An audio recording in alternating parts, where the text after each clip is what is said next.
corruption is a terrible cancer in our country. In fact, it is the one which has brought us to where we are.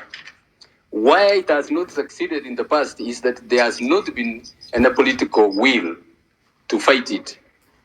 People just talk, and when it comes to taking action, instead of action being taken, you see cases being withdrawn, corruption cases being withdrawn. When I come in, that will not happen. What we will do is we will empower the EACC, give it the funding it requires, give it the personnel it requires, and demand results from them to make sure that the investigations are carried out properly and the cases are taken to court and prosecuted. Most of those cases fail because of poor investigations and prosecution. I will make sure that that is done and done properly. I will not entertain any minister or any government official in my government to be involved in corruption and get away with it.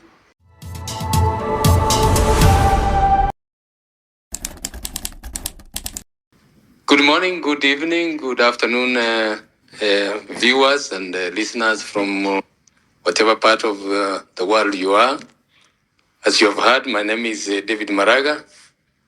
I am the former Chief Justice. Before I was appointed Chief Justice, I had been in private practice for 25 years.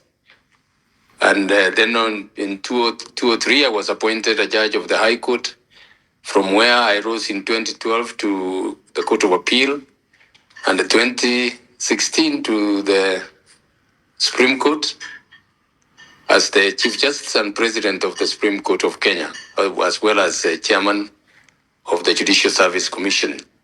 As you are aware, as Chief Justice, I was also the head of the judiciary, one arm of government, the judiciary.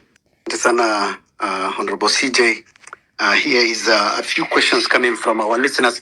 Actually, we'll be going in segments. We'll be going to politics, we'll be going to economy and a few segments. But there is a question for you. You have declared your presidential ambition. What made you decide this is the right moment?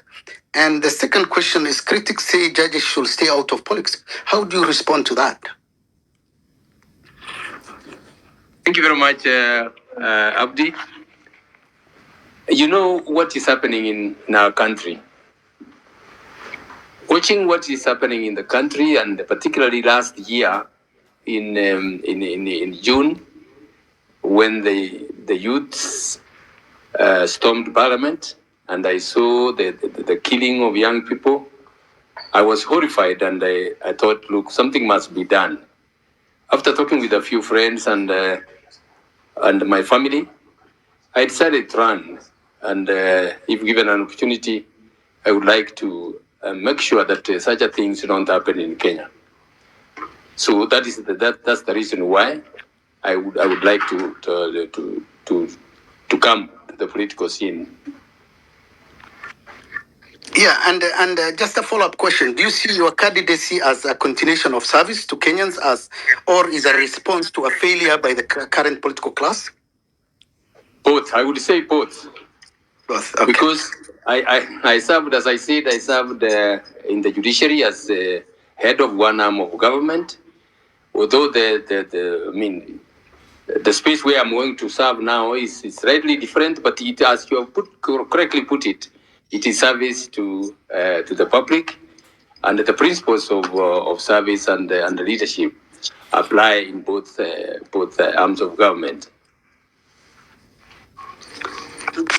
Asante sana. Thank you. I think you had the President Ruto recently said, I listened to a gentleman who retired just the other day say that Kenya is a failed state. I wonder how he wants to be a president of a failed state. You want us to entrust you with a leadership. My question is, Chief Justice Emeritus, when you hear such a statement, do you see it as dismissing genuine concern about the health of our democracy, where parliament is often seen as a rubber stamp, legislatures are compromised, institutions are captured? Is it a fair defense of Kenyans' image? Is it true patriotism do not deny these cracks, but to admit when institutions are so failing that the trust can't be rebuilt? Thank you very much. the answer by the president was, first of all, wrong. I didn't say Kenya is a failed state. What I said is that Kenya, if we continue operating the way we are operating, we are headed for disaster. We are headed for anarchy. Why did I say that? If you remember the demonstrations of 25th of June this year, and the days after that, we saw armed goons, armed with the clubs. Walking alongside the police. Which state have you had, or which country have you had goons working alongside with the police? Those goons are not trained. Those are people who can create mayhem, and they were actually doing that. With the police approval. That's why I said if we go on like that without a disciplined unity of the police or of the army controlling, we are going to fall into disaster. So, and the president wanted to dismiss me as saying that it is a failed state. I didn't say it is a failed state. I said if we continue like this, we are going to be a failed state. Thank you. Sana, thank you. And let's go to integrity and the rule of law. You stood firm for the constitution as a CJ. How will you guarantee that your presidency won't bend to institutions to serve political ends? Will you allow the judiciary to rule against you without interference? Thank you very much. Abdi, why I'm coming to this space and what I want to do in this space is a few things I want to put right. I want to reset the country to order in accordance with the constitution. What that means is that I will require everybody to obey the law, starting with me. The president is not above the law. The president is supposed actually to uphold the law first and foremost so that everybody else can follow suit. The second thing I want to do is, in Kenya, the way the leaders behave is as though they are the bosses of the public. The public are the bosses. Read Article 1 of the Constitution. It says all sovereign power comes from the people. The people must be respected. Their voices must be heard, and accorded the respect they require.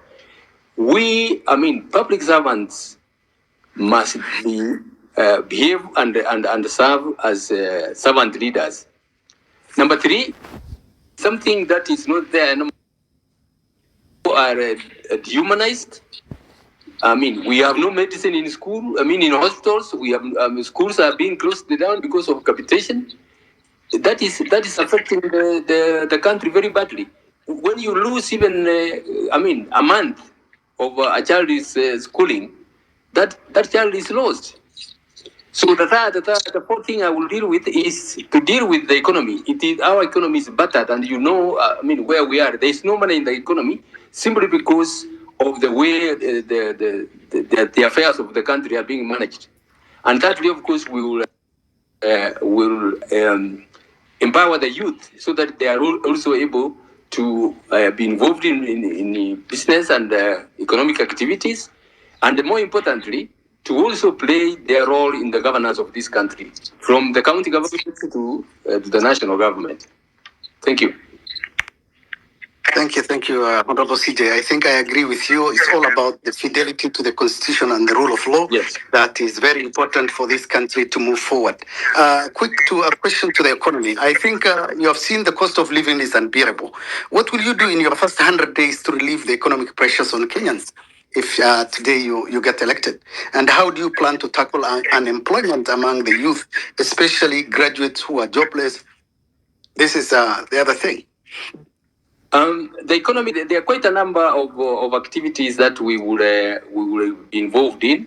We will start, of course, with agriculture. It can't be achieved in 100 days, as you say, but we will make a start and immediately. One thing we will do so that we change the cost of living in the country is to ensure, and that can be done in 100 days, to stop the corruption in the country. There is a lot of corruption through budgeted corruption. A lot of money is put in the budget and it disappears. You have seen that, money going to ghost schools. You have seen money going to hospitals that have not offered any services. That one I will put a stop to immediately and redirect those funds to economic activities that will bring down the cost of living. With regard to unemployment, our youth have, most of them are quite well educated. Some of them come up with very good innovations.